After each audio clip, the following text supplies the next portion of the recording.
Halo pemirsa, jumpa lagi dengan saya Argo Pratomunugro. Kali ini saya lagi bertandang ke sahabat saya, seorang seniman seni rupa, Mas Dani King Herianto. Mas Dani King ini selain sebagai seorang perupa profesional, beliau juga menyukai ayam, ayam kampung ya, atau ayam Jawa mungkin, atau ayam Bangkok. Nanti saya tanya pada beliau. Selamat berjumpa Mas Dani. Oh, selamat juga Pak Argo, selamat juga pemirsa. Wah, ini kangen saya Mas Dani. Makanya Wah, saya mencari bener-bener. Anda. Ya, Katanya Anda pindah ke gunung ini ya. tuh saya dua tahun baru di Pringgading ini Pak Oh Argo. gitu ya. Iya. Mas Dani, ini saya ingin tahu Anda tadi sudah saya sebutkan sebagai seorang perupa, Hmm. seorang seniman, tapi Anda juga menyukai ayam ini. Ya, Buktinya ini ada ayam ini juga. ya Pak Argo. Di belakang masih banyak ya. Ya. Itu seperti apa Mas Dani? Em, ya Pak Argo, buat saya secara sederhananya gitu ya. Mm-mm. Ketika saya punya lebih dari 5 atau 10 ayam, Mm-mm. ada. Katanya sekarang 80 ayam ya Mbak? Ya, kalau totalnya mungkin 80 sampai 100 ada baru, Oh, kan ada yang baru baru pada netes tuh sekitar 20-25 ekor tuh. oh gitu ya. Jadi secara sederhananya tuh ayam, ketika saya memilih jalan pintas ya Mm-mm. untuk mencari sebuah kebahagiaan. Ya, Saya pikir kalau lukisan saya nunggu laku baru saya bahagia, nunggu ada proses tunggu itu buat saya tuh terlalu makan waktu ya. ya, ya. Tapi cara yang paling mudah saya dapatkan ketika saya pengen bahagia, saya dengan ayam-ayam saya. Oh gitu ya. Sesederhana itu. Ya, ya, ya. Jadi ayam saya ada di samping studio saya. Ketika orang berpikir kemana mau rekreasi, kemana mau piknik, saya tinggal pindah ke samping rumah, saya udah bahagia gitu. Nah di sana ada anak ayamnya, ada anak-anakan, ada ayam muda, ada ayam yang juga apa namanya, saya anggap sebagai maskot gitu ya, karena Ya. dia sudah menang berapa kali, terus dia punya kesempatan untuk menurunkan keturunannya karena kualitasnya ayam tersebut saya anggap paling tinggi grade-nya dibanding ayam-ayam lain. Jadi secara seleksi alam dia yang punya apa namanya, yang punya hak atau yang punya kesempatan berkembang biak. Ya. Tapi saya dengar bisa juga Anda pakai untuk subsidi silang dengan karya-karya lukis Anda ini. Nah, pertanyaan yang menarik tuh Pak Argo.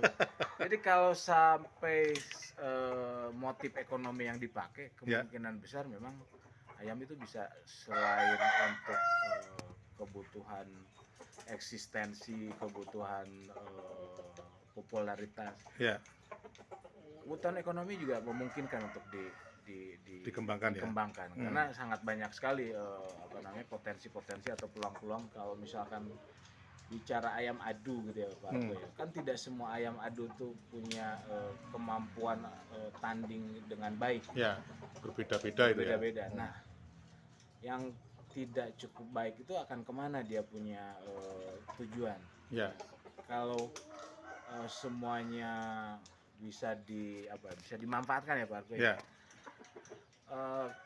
Spesifikasi ayam tarung itu, spesifikasi ayam adu itu kurang lebih sama aja dengan ayam-ayam kampung kebanyakan. Itu bisa dianggap sebagai ayam Jawa atau ayam kampung karena Ya.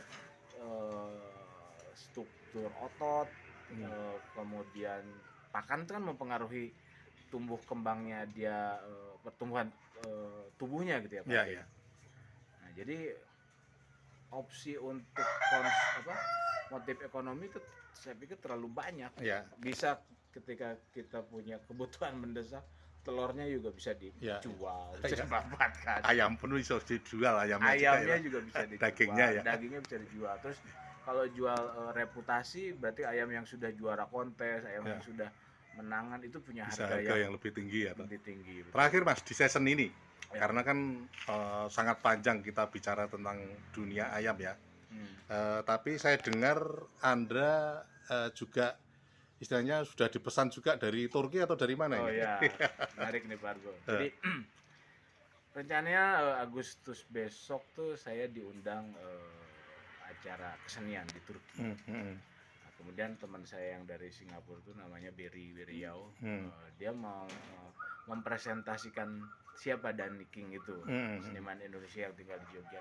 Ya. Ternyata dia punya hobi yang cukup unik dan menarik. Hmm. Ayam lah Ya, yang ya. jadi konteks Ya. bahasannya. Ternyata promosi beliau tuh sampai ke temen seniman Turki.